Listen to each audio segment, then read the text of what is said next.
Hey, Curtis. Hey, Oz. Nice shirt. Thank you. What movie you got this week? This week we've got There's Something About Mary, a little bit of Easy Rider, some Ransom, Mhm. all brought together by Lemony Snicket's A Series of Unfortunate Events. This week we're talking about Dumb and Dumber.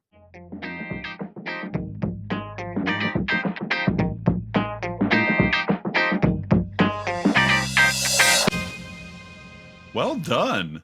Thank you. That was a nice one. Yeah, credit where credit's due. Patreon subscriber Melissa L helped me with that one. That's fair. I think she came up with Easy Rider and the punchline. That's a good one. Nice job, Patreon subscriber Melissa L. Kudos. Welcome back, listeners and viewers, to another week of Let's Talk About Flicks, the podcast where we take a monthly theme, this month being insulting titles. I love this month. I love the theme. Oh, yeah. It's all of our themes are so dumb. Yeah. They really are. Yeah. But because we're smart, Yes. even our dumb is intelligent. That is true. I'm one of your hosts, Oz. I am the other host, Curtis. And before we get rolling, I would like to show a shout out to our Patreon subscribers, Don S., Aaron A., Mandy K., Melissa L., Colleen K., and Lyle M. I would ride on the back of a moped all the way to Colorado with any of you guys. I would urinate and stick to you. Yeah, I think Lyle M. would afford me the most room on the seat. He would. He'd be very generous with the seat room. Thanks, Lyle M. He may even let me drive. Yeah. He'd be great in a sidecar. He would be. He would be. With the goggles and a silk scarf. He'd just giggle the whole time. He would. Hey, you see that? Hey. See them guys? Oh, well, this is your movie. It is my movie. So I've got the cast. Yes, let's hear it. Who's in Dumb and Dumber? James Carrey, an up-and-coming comedic actor. Didn't really hear anything about him after this film. No, this was the peak of his career. That's right. Flash in the pan, Jim Carrey. Jim Carrey plays Lloyd Christmas. What a great name. Son of Mr. and Mrs. Christmas. Apparently Santa and Mrs. Santa are his parents. Father Christmas. And Father Christmas. There you go. And his partner in not really crime, but his buddy, Jeff Daniels, playing Harry Dunn. Mm-hmm. These two make up the titular Dumb and Dumber. It's up to you to decide which one is the dumber one. Yeah. We also come across Lauren Holly, Jim Carrey's real life wife at the time. Yep. This movie brought them together. Playing Mary, I guess not married at the time, but soon to be spouses. Yeah. Mary Swanson, not Mary Samsonite. Samsonite. Yeah, not Mary Samsonite. Swimmy. Maybe check the luggage. I was way off. This movie, it just is endlessly quotable too. Oh my gosh, yes. Oh, it's incredibly quotable. So we got Lloyd and Harry on their pursuit of Mary. Yep. We also have other people in pursuit of Lloyd and Harry. We've got MTV's Karen Duffy as JP and Mike Starr as Joe. Love Mike Starr. I do too. These two are hench people. Yes, hench persons. Hired by Nicholas Andre, played by Charles Rocket. Yes, the famously fired from Saturday Night Live Charles Rocket. Yeah, so really, those six are the people that matter. But we also have a Terry Garr. Yes, we do. We have a Harlan Williams. Yes, we do. I love Harlan Williams. Oh, me too. I can't get enough Harlan Williams. I really enjoy Harlan Williams. But where am I going to get my vitamins? Yeah. I really like Harlan Williams in Superstar. I like Robin Williams in Rocket Man. Yeah. Not the Elton John biopic. Yeah. The one where he toots in his spacesuit. And we've got Lynn Shay. Yes, we do have Lynn Shay in this. And we've got what became a Farrelly Brothers staple of a Boston athlete.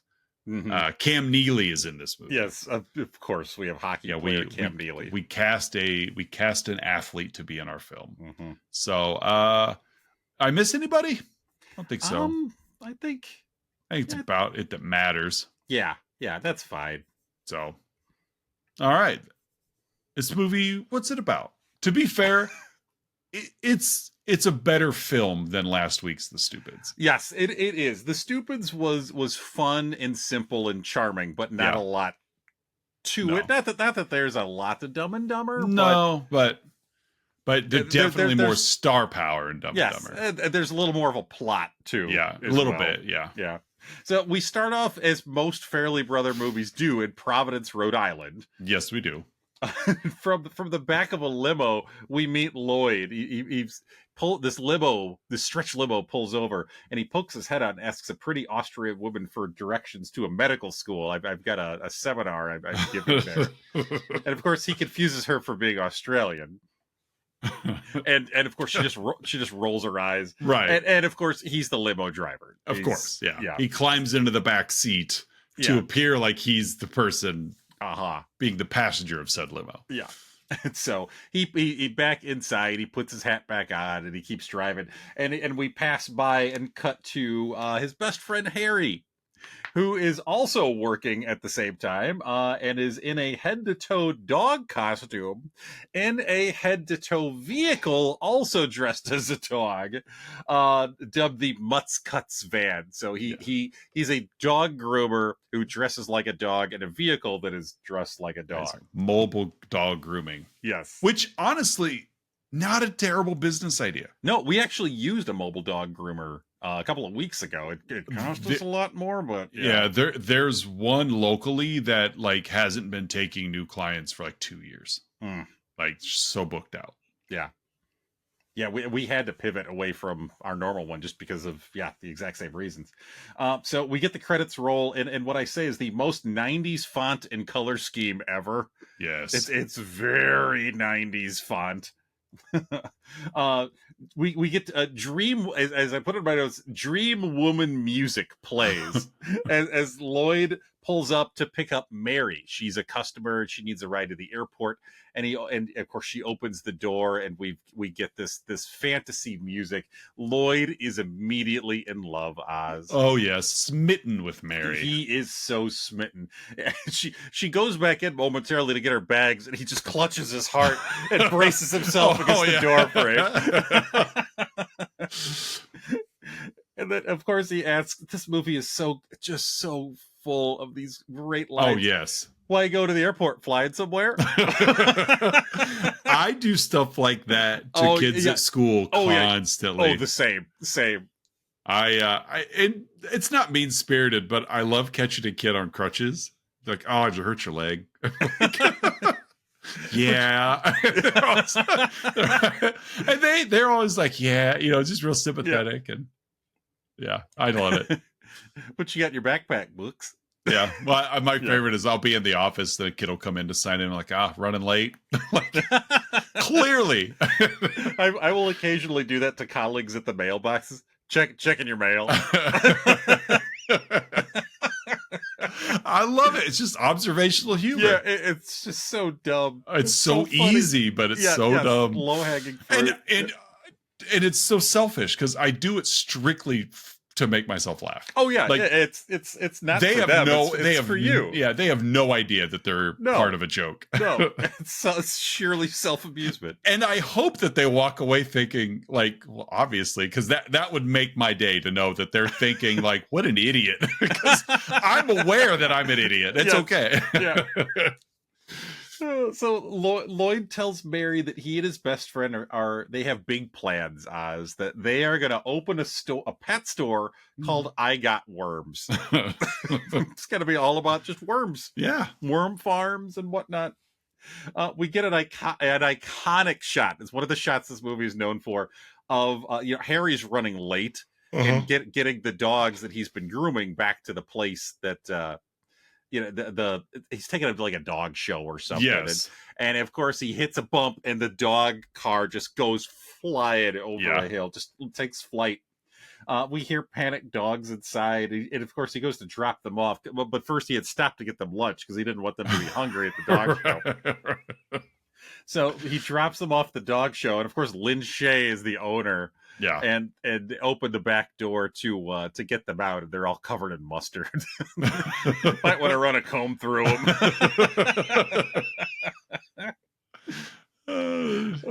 They're both of these. Carrey and Daniels are so good in this movie. Yeah, they knocked it. They completely get what this movie was trying to do. In the limo again, the opening sequence, we're kind of cutting back and forth between Harry and Lloyd, and Beatrix, our daughter was watching parts of this with me, and she's been quoting this to me for the past week.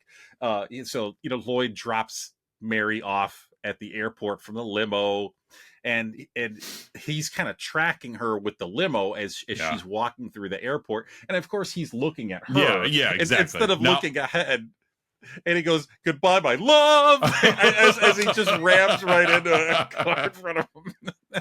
So she's been doing that for the past week. That's awesome. Can't get enough of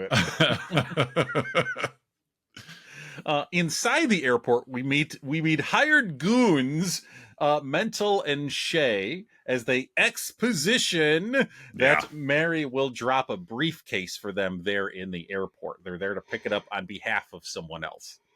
However, Lloyd, from the limo outside, as he's pushing away at the airbag that is deployed, he sees her set down the briefcase and assumes she dropped it and forgot about it. So he sprints in, grabs it just as Mental and Shay are about to pick it up, and then goes to find Mary, and of course just runs off a jetway. Right, right. Yeah, which he tells Harry later, "I fell off the jetway again." Oh God! The opening scene of this movie does such a good job of establishing these characters. Oh yeah, without being heavy-handed. Like they just let them be idiots. Yeah. So we cut to Harry and Lloyd both now at home. Shay and Mental have tailed them. And we see in the car, Mental takes a handful of pills. He's got a bad ticker, and ulcers, and it's the only way to quiet that fire is by taking a dozen pills at a time. A handful at a time. So Shay and Mental show up at the door, and Harry and Lloyd assume that there was like bill collectors. The gas man. That's right, the gas man. They assume they're there to turn off the gas, and so they bail. Shay and Mental end up going inside, and they want to leave a message for these boys. Don't mess with them. And so they're the Harry and Lloyd have a parakeet, Petey, and and Mental, I think, pops his head off. Yeah. After a little bit later, Lloyd gets robbed by an old lady on a cart. They discovered back home again that Petey's head fell off. Yeah. It happens sometimes. Birds get old. Heads just fall. Our pets' heads are falling off. And so they decide to start over again. We're almost out of money. We need a fresh start. We don't have jobs. We don't have girlfriends. All we got is each other. Let's go to Aspen. Let's return the briefcase to Mary. We'll do our good deed. Yeah. And we'll start over at Aspen. Because she'll reward us. Yeah. So they hit the road in the big shag car vehicle. And they stop at a truck stop, and that's where we meet Seabass, the Cam Neely's character. This big hockey goon, Cam Neely. Yeah. So, of course, because it's Harry and Lloyd, they don't know how to be people in public. And, and so they're doing the throw the salt over your shoulder thing. And, of course, Harry just flings the salt shaker. Exactly. The whole salt shaker. Yeah.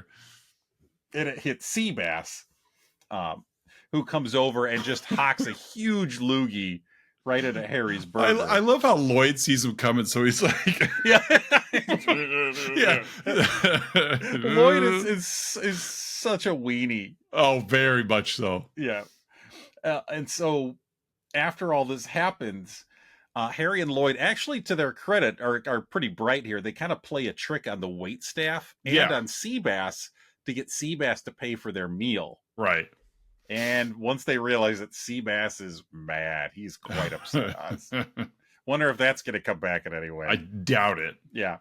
On the road, Officer Harlan Williams pulls them over because they're making a getaway, so they're driving pretty fast. And Lloyd's like, "I gotta go to the bathroom. I gotta pee." And Harry's like, "No, we're not stopping now Right. after what just happened." Yeah. And so, fortunately, they have empty bottles, and of course, Lloyd just starts peeing and is filling up several bottles. Right. Can't you stop? No, it stings.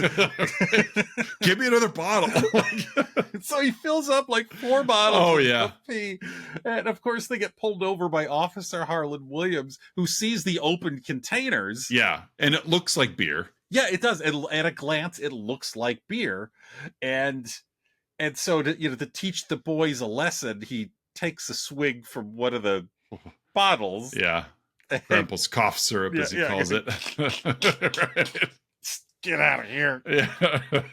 I love Harlan Williams. He's so great. We cut to Mary with her husband, Bobby's parrots, and the 3 of them are panicked. Bobby has been kidnapped. The money that was in this briefcase was ransom for him. So they're all panicked about the missing money, and they're totally not suspicious Fred Nicholas is there to comfort them. Yeah, totally not. Yeah. Back on the road and driving at night, Lloyd fantasizes about returning the briefcase to Mary, as well as how their relationship will evolve. Doves fly from behind her as she opens the door. She leaps into Harry's arms when he presents the briefcase. And then we cut to them further in their relationship. This is a very elaborate fantasy sequence. Yeah, it's a long one. Yeah. So presumably months pass in this dream sequence. And they're in a committed relationship, and they're at a party, and he's impressing all of her friends with his jokes. He lights a fart to their delight. We cut to them at dinner at a fancy restaurant, and there's a server there who's hitting on her, and of course Lloyd gets to do a fight. He just breaks his arm. He speed bags the groin of another one, and then bites him in the groin. And then the chef comes out. And they have a big tit for tat fight until Lloyd reaches into the chest of the chef and pulls out his heart. Bowler rams him. Yeah, and puts it in a doggy bag, folds it over, and hands it back to him. And then again, this is all in this fantasy sequence. All in the same dream, little dream fantasy. It's Lloyd and Mary in front of a fireplace. This very romantic setting, and Lloyd kisses and basically just swallows Mary's head. I love how her arms are just like I can't breathe. I don't know what to do. But but she isn't resistant to it. Because they're in a relationship, and that's just how they do things. And of course, she disrobes, and the camera pans down to reveal that her breasts are headlights flashing. Yes. Cut back to real life when Lloyd has dozed off and is veered into oncoming traffic, and it's the headlights of a semi coming at him. What a great sequence. Yes, it really was. Yeah. So of course on the road they get a room at the Second Honeymoon Motel. They share a heart-shaped bubble bath, and they're not even weird about it. Like no, they're good friends. They're just both in the heart-shaped bathtub. They're having a conversation about Freda Felcher. Yeah. Harry laments about Freda. She broke up with him. She didn't even send him a John Deere letter. And it's really obvious based on Lloyd's reaction that Freda Felcher was cheating with Lloyd. Yes. Yeah. Outside, Mental and Shay they've trailed them, and they've located them. We got a fun little sequence where Mental calls Nicholas Andre, revealing he's the bad guy. Right. Yeah, like we didn't see that coming from a phone booth. And Mental punches out. There's like a little dweebish guy. Excuse me. Someone else needs to use the phone too. He punches him through the phone booth. Yeah, through the glass and knocks him out. So the next day they're on the road. And Shay and Mental have gotten ahead of them, and they've pretended like the car's broken down, and that it's just Mental there. So they pick Mental up. Yeah. And of course, in the car it's just Harry and Lloyd being Harry and Lloyd. And Right. of course, that they're just the most annoying people ever. They're playing tag in the car. You're right. No taxis. Yeah. Lloyd makes the most annoying sound in the world, which I guess was improv by Jim Carrey. Kudos to Mike Starr for holding it then. Yeah. They sing the Mockingbird song. But again, this is what these two do. Yeah. That's how they pass the time. Yeah, they are perfect friends for each other. Yes. They end up stopping at a restaurant called Dante's Inferno. Yeah. And there's like red hots at the table that Harry and Lloyd try. And of course, they use ketchup and mustard. They just hose their mouths down with the ketchup and mustard to soothe the hot red hots that they ate. After Mental learns that that's all just a coincidence. Yeah. And these are just two idiots. Exactly. Yeah. That they are not have anything to do with this ransom. Yeah, because at first, kind of like the stupids in some way. Like they assume that Harry and Lloyd are these like people that Mary hired to that they're working for, that's at these professionals. No, he just learns they're idiots. Yeah, they're just idiots. And we got to get rid of these guys. Yeah. And so he goes to use the bathroom, and while he's in the bathroom, the boys put red hots in his sandwich. Right. As a prank. Like they're just screwing around. Yeah. He's planning on killing them. Yeah. Yeah, because he went and used the phone. Yeah. And revealed he had a bottle of rat poison. Yeah. That he was going to put in their Shirley Temples. Yeah. And so he gets back and takes a bite out of a sandwich, and of course with his ulcers, the hot sauce, and they can't even contain themselves. Like, how's your burger? Like, you should really take another bite. Oh man. And so he falls over. He's like foaming at the mouth basically, and he's like, get my pills. And of course they reach into his pocket and shove pills into his mouth, and it's the rat poison. Right. So he's dead. Yeah. Mental is dead. Yeah. Right there in the restaurant. Check, please. So further up on the road, Harry's filling up the gas tank. They're driving the big shaggy car. Mm-hmm. He's filling up the gas tank while making small talk with a pretty woman there. And of course, to fill up the gas tank in the car, because it's a dog, the entire car is covered in a dog costume. Right. You have to lift the leg of the dog to get to the gas cap, which one of my favorite. I like, again, just that simple, stupid humor of like, like, those your skis? Yeah. Both of them. Just that dumb Jeff Daniels look on his face. Like, you just both of them. And of course, because it's him, he accidentally lights himself on fire. Right. And she's in the middle of it, giving him her number, and then he's like, just give me the number, because he's on fire. Right. And of course she's trying to play it off, but yeah. And so she just drives off. In the meantime, Lloyd has gone inside to use the restroom, and as he's going, there's someone had written on the wall in the stall, "For manly love, be here March 25th at 2:15 a.m. sharp." Right. And he looks at his watch. Yeah. And it's literally as the clock is striking 2:15, and he hears the door open and then lock. Yeah. And heavy boots walk across. And of course, he's curled himself up on the toilet. On the toilet. And he's so neebish. Yeah, and of all people, Seabass kicks open the door and recognizes him. I think you and I were watching the extended edition, which had some extra stuff in it that I'm glad got cut. Yeah, from the theatrical version. I agree. Yeah. But of course, Harry inadvertently saves Lloyd because his foot was on fire. Right. So he had run into the bathroom and so he busts into the stall, knocks out Seabass with the door, a The deli guy in last week's episode, yeah, exactly. The Stupids knocks out Niedermeyer.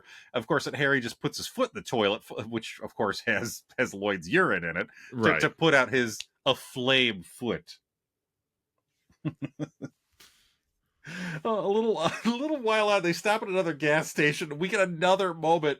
Lloyd's walking out. Hey guys, well, big gulps, eh? Oh, see you later. which I read was also improvised. They were just guys standing there. Big gulps, eh? Well, see you later. Oh man, yeah, this movie's so great. While messing with so Harry's fallen asleep. So Lloyd's driving. And of course, Lloyd being Lloyd, he's kind of messing with Harry while he sleeps. And Lloyd misses an exit to Colorado. They're in Nebraska at this point. They're in the western part of Nebraska. Misses the Colorado exit and basically turns around and drives all the way back across Nebraska. 5 hours later, an irate Harry, they've pulled over and I'm walking home. He just decides, I'm walking home. He just starts walking east. We don't have enough money to make it. As the classic early 90s alt hit by the Crash Test Dummies is playing. So Harry's just walking home, just in the middle of nowhere, Nebraska. And in the distance, he sees someone riding a moped, and it's Lloyd. Yep. Lloyd pulls up. I can get 70 miles to the gallon on this hog. That's right. All right. There are this almost has that logic of like you put 100 monkeys in a room with 100 typewriters are going to eventually make a Shakespeare. Like this is one of those where Harry and Lloyd occasionally have really good ideas. Yeah.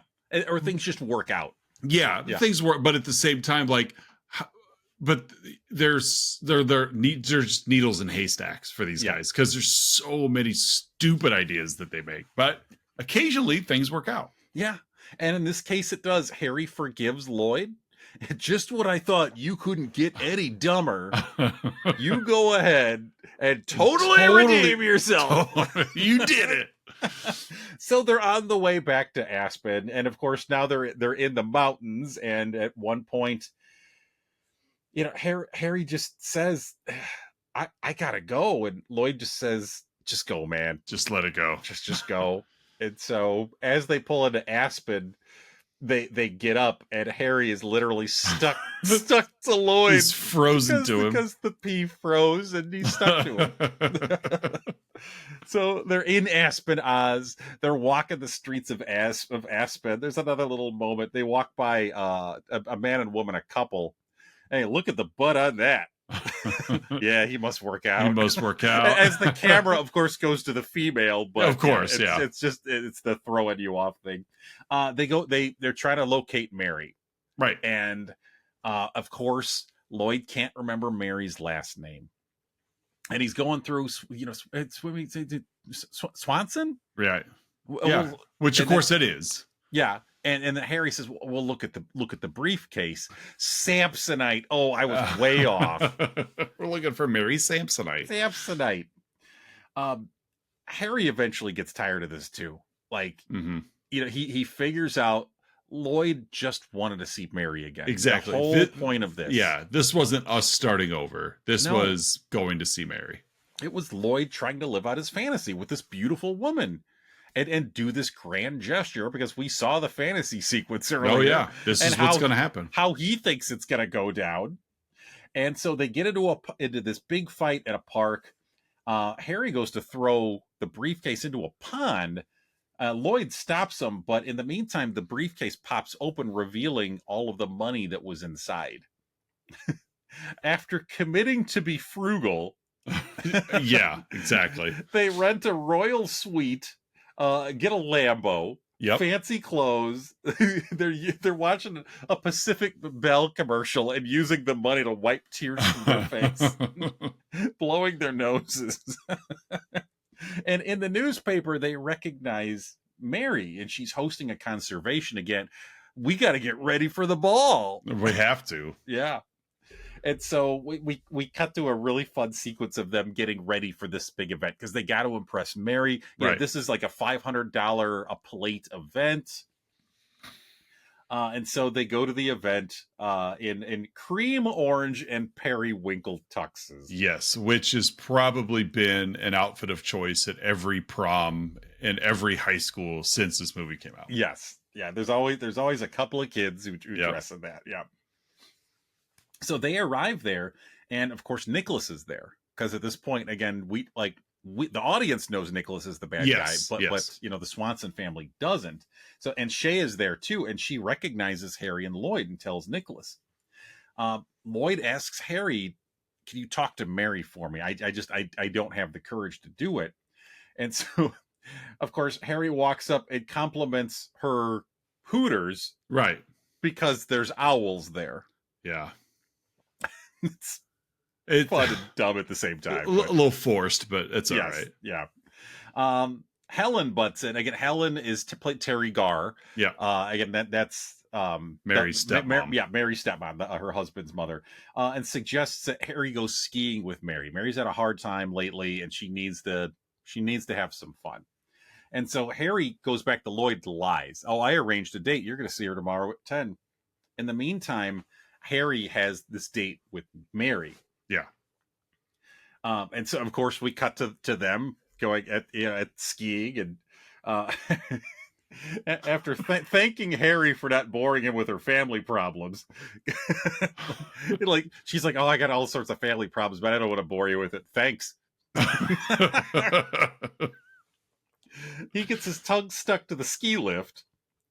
Which very Christmas Story-esque. I thought about throwing a Christmas Story. That would have fit. That would have fit. So after that, we get a little montage of them having fun at the ski resort.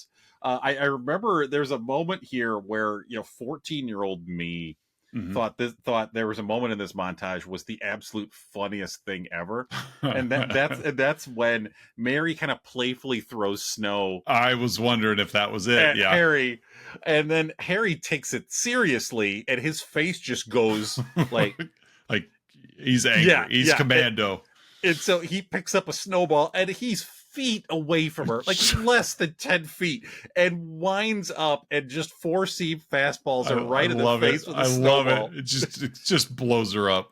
Yeah, and again, 14-year-old me thought that was the funniest thing. And honestly, 45-year-old me, I was going to say 45-year-old me finds it pretty funny. Yeah. It just lights her up and then tackles her. Yeah. They roll down a hill. He's like whitewashing her face in the snow. It's competitive. It is. Oh, it's such a fun scene. Meanwhile, at the bar, because Lloyd's waiting for her, and he's literally waited there for 3 hours. At the bar, the pretty lady that hit on Harry at the gas station is there. Beth. And she starts chatting up Lloyd, annoyingly so. Right. And finally, Lloyd decides to leave because it's been over 3 hours and he can't take any more of Beth. And he passes by a picture, like a photograph, a framing of a newspaper. The moon landing. We landed on the moon. He's so impressed. Yeah. However, we see Harry dropping Mary off at her house in the Lambo, and as he drives away, Lloyd has seen it. Yeah. He's aware Harry lied to him. Harry went on a date with Mary, the girl of his dreams. And we get a very meme-worthy and a GIF-worthy moment here of Lloyd trying to contain his emotions, and he starts just dry heaving. Yeah. Yeah. Oh. So Lloyd is furious with Harry, but he's not letting on that he saw this. Right. So back at the hotel, Oz,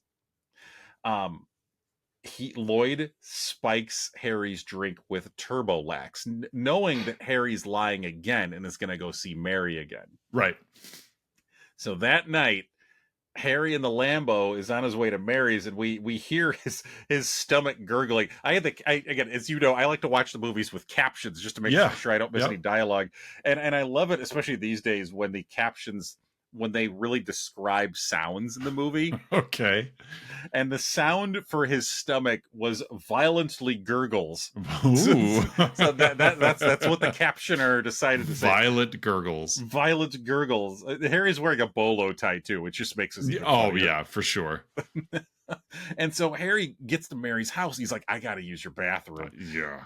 And so he goes in and absolutely destroys the toilet. Yes, forcibly paints that bowl. Yes, another meme, GIF-worthy moment. Feet here. Straight out in front of him, like yes. And a little later, Mary comes by and says, "I hope you're not using the toilet. It's broken." And we cut to Lloyd on the moped laughing like the Wicked Witch. Oh, just demonically, for sure. Yeah. And so Lloyd goes and rings the doorbell at Mary's. And, you know, after initially not recognizing him, he says, I have your briefcase. It's back at the hotel. And so Mary tells Harry, like, it's an emergency. I got to go. And just leaves Harry there in the broken toilet. Yeah. As he's like cursing at the toilet, like, please flush.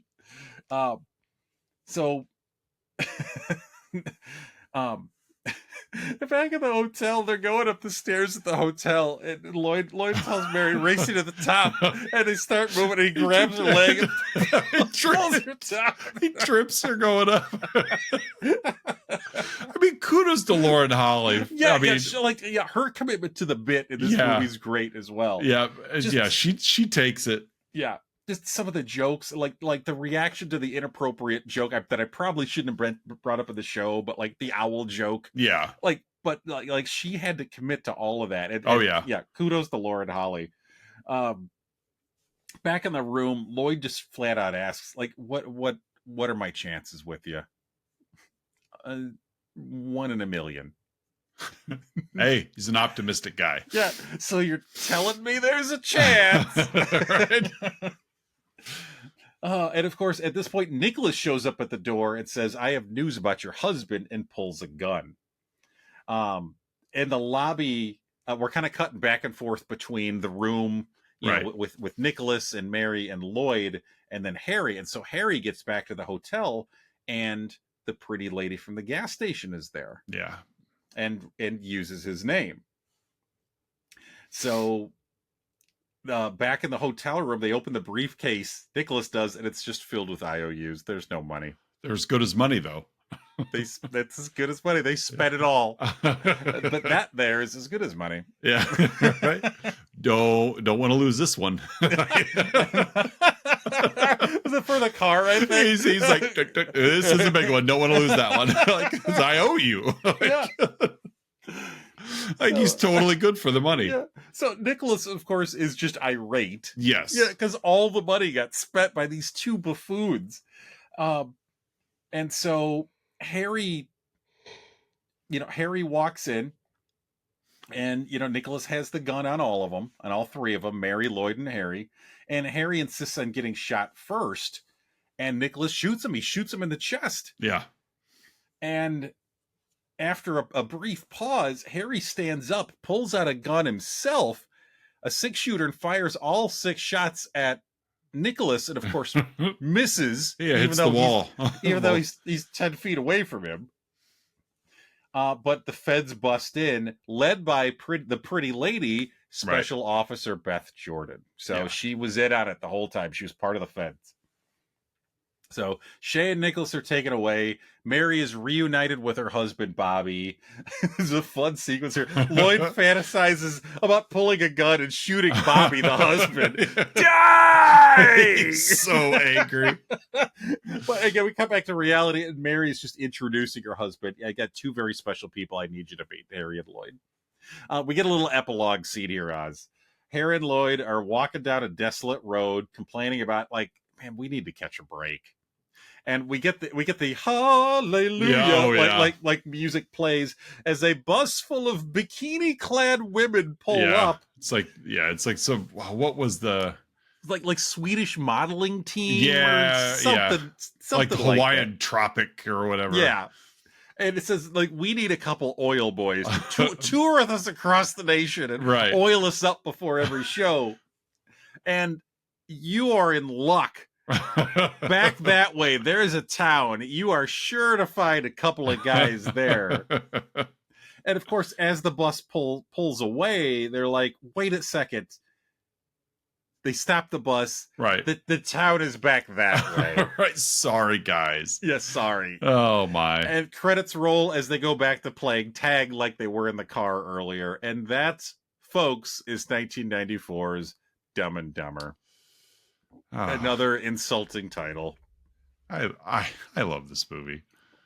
Yeah, this movie has a charm to it. Again, like you said, Yeah. like we both saw it at the theaters. Yep. It was kind of one of those movies that, you know, this along with like your early 90s, like seasons 3 and 4 of The Simpsons, SNL, and Living Color, really very formative. Yeah, really had a big part in kind of shaping my sense of humor. Oh yeah. And yeah, I in some ways I have a debt of gratitude to the filmmakers, because this movie hit at a certain time for me, and I really learned just to appreciate stupid humor in part due to this movie. Oh, absolutely. I agree 100%. Yeah. So, hey, folks, every week, Oz and I give our own unique rating to the film we yap about, in this case, 1994's Dumb and Dumber. Oz, how would you rate this flick? I'm giving this 800 pretty birds.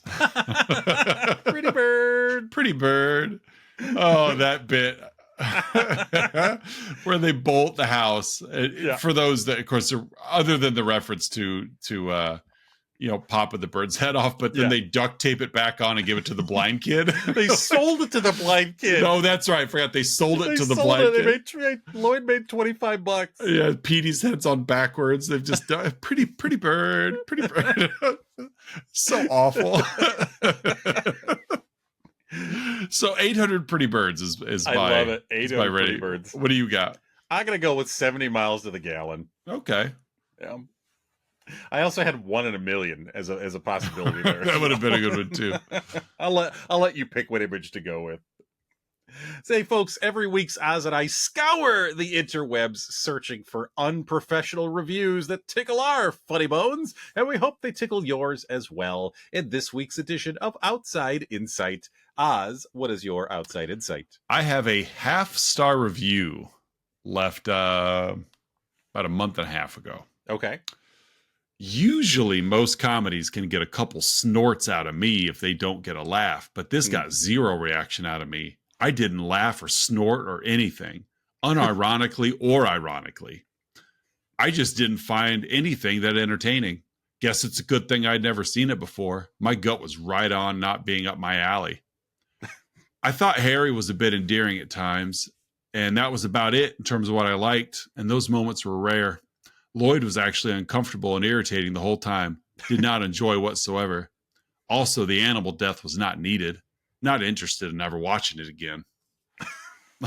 Wow. Yeah. Humorless and joyless. Well, they couldn't even get a snort out of him. Not even a snort. Nope. Ironically or unironically. Nor a chortle. That's right. No chortle. No guffaws at all in this movie. No knee slaps. No. None of them. So that's it. Yeah. It's no snorts. Nope. What do you got? I read there was another one that I almost included, and it was that same kind of tone of like that, but then they went dark for a minute, but then the last line was like, "I told you I wouldn't like it, Dad." I almost had it, but I didn't like the darkness in the tone, so I left it out. Okay. So what do you got in yours? I'm going to share 2, both from the Internet Movie Database, both 1 out of 10s. Perfect. The first one was left in October 2003 by Ken Liver Sausage, with the subject line, "Simply awful, about as funny as hernia operation." Jim Carrey was one of the first diagnosed sufferers of ants. Absolutely no talent syndrome, a disease that exploded onto the Hollywood scene the day Sylvester Stallone got famous and has been devastating the community ever since. Ants. Absolutely no talent syndrome. Ants. Got a bad case of ants. Oh, I hate it. The other one also left in 2003, just a couple months earlier in June, left by B. Shin. Stupidity on film being the subject line.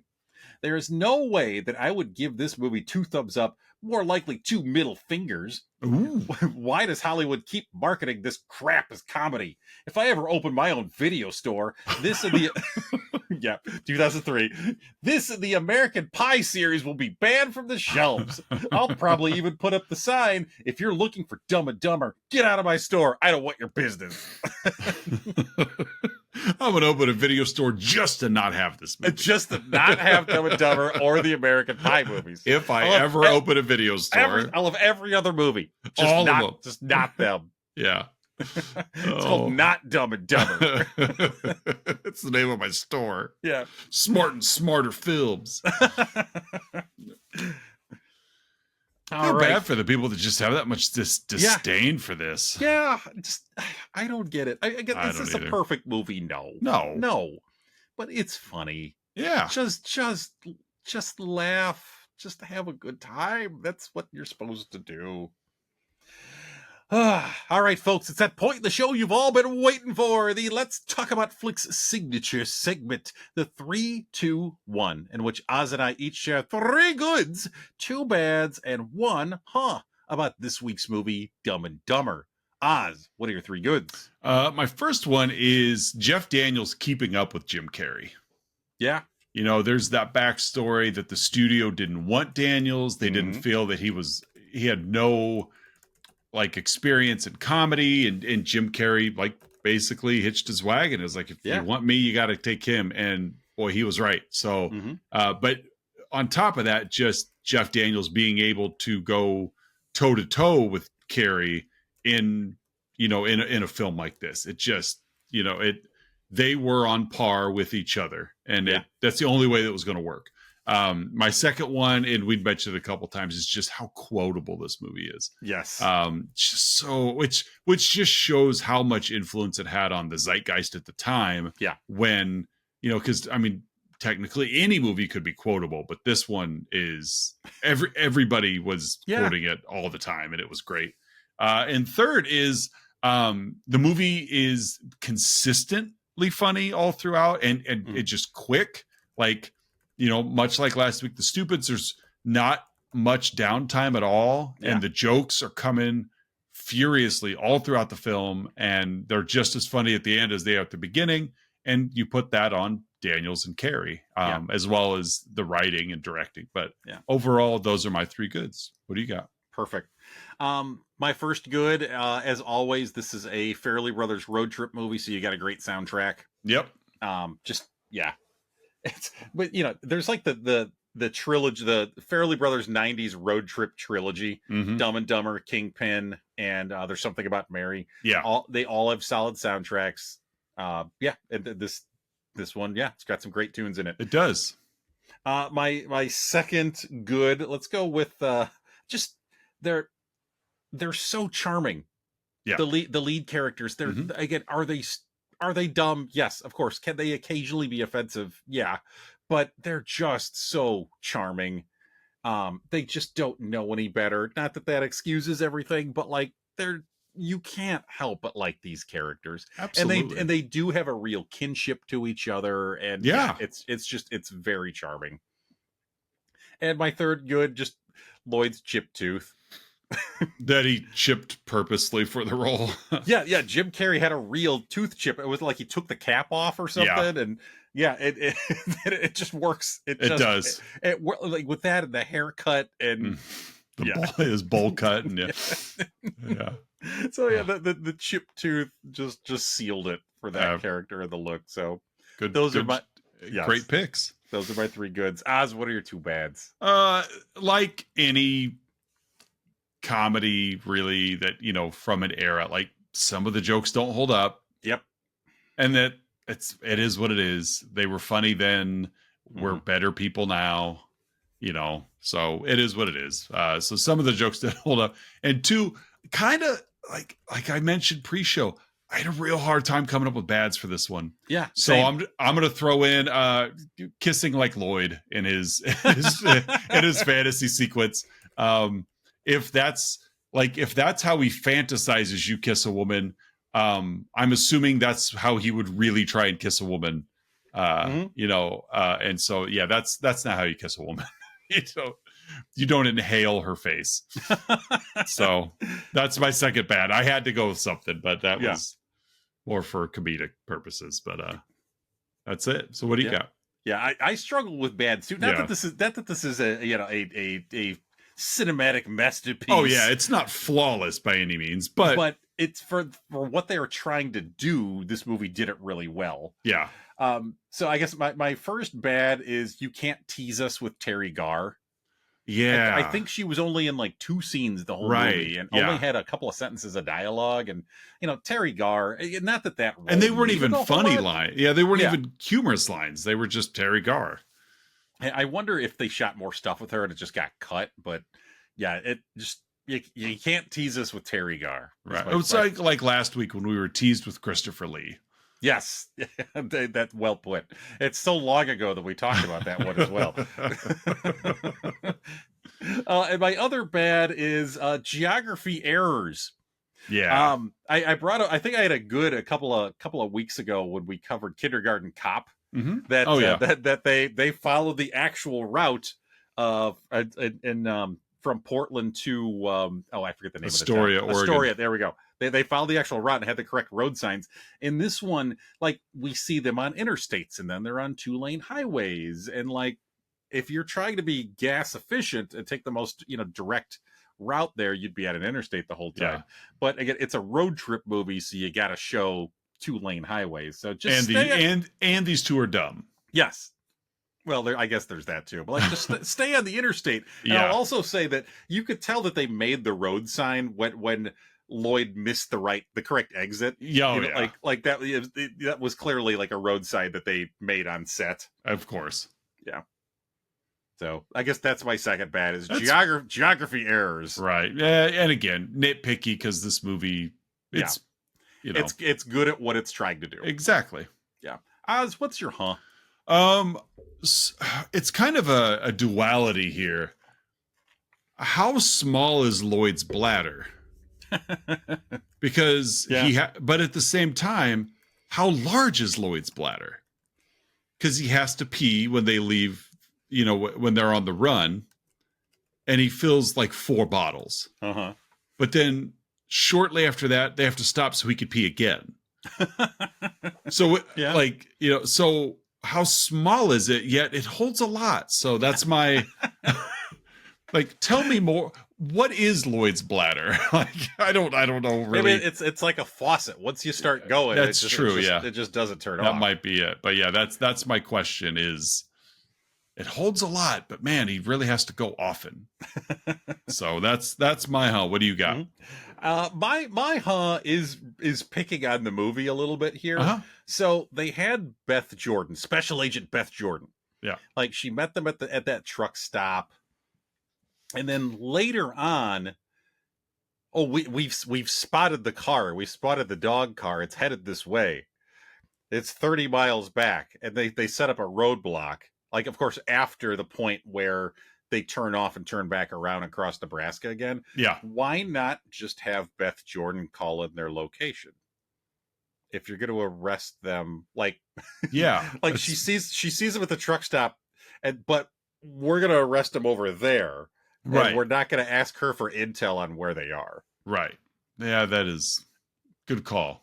So that's a weird decision. Yes. So probably a lot deeper of a than a movie like this needed, but like, yeah. So that's my That's fair. Mm-hmm. Well, that's halfway through Insulting Titles Month. It is. Yeah. We're already halfway done. Yeah. It's like we had back-to-back recording sessions. It feels that way. It just feels like just moments ago we were talking about the stupids. You blink and we were talking about the stupids. It's funny, we're wearing the same clothes. Yeah, exactly. So I got honestly the purpose of this month's theme is my pick for next week. Yes, this is where it all came. As we've mentioned several times before, sometimes we want to cover a film and therefore we manufacture the theme Yes, we do. around a film, and this is one of those. We are going to go back to the year of our birth. Yes. And we are going to cover Steve Martin's debut, The Jerk. the origin for the theme of what can we do to get this Steve Martin movie in. Yes. And we're like, you know what? The Jerk. Let's do insulting titles. How can we manufacture a month to fit The Jerk? And that's what we did. This movie is one of my easily top 5 favorite films. Yeah, you love this movie. I don't watch it often enough, but I love this film so much. It just falls into that just stupid humor. Mm-hmm. But it's Steve Martin doing the delivering, and it's so good. Huge box office success. Oh yes, that is an understatement.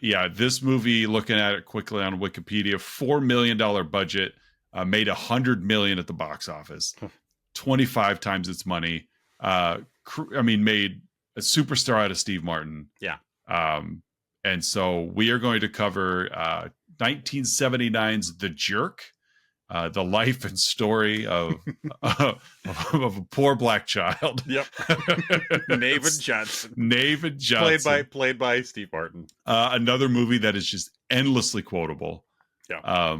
And I quote this movie a lot. My kids don't understand what any of the quotes mean. No. But it's okay. But they know it's important to you. Right. And so, next week we're going to be covering The Jerk. Mm-hmm. Shout out to the Chicago Indie Critics Organization. Yes. Find people over there. We have no insulting titles to give you all. You all are the impetus of excellent work. Mm-hmm. Social media wise, you guys can find us on Facebook and Instagram. We are the Dumb and Dumber of the Chicago Indie Critics. For sure. They would not tell us that, but I think that they know that as well. It's insinuated. Yeah, exactly. So, but yeah, social media, Facebook, Instagram, YouTube Shorts, Patreon, blah, blah, blah, blah, blah. Yep. But we appreciate it if you've stuck around this long. Drop us a comment. Let us know what you think. And I think we'd love hearing from our fans if they ever commented. We get some occasionally. It's a lot of internal dialogue there. It is. So for another episode of Let's Talk About Flicks, I'm Oz. I'm Curtis. We'll see you guys next week with The Jerk.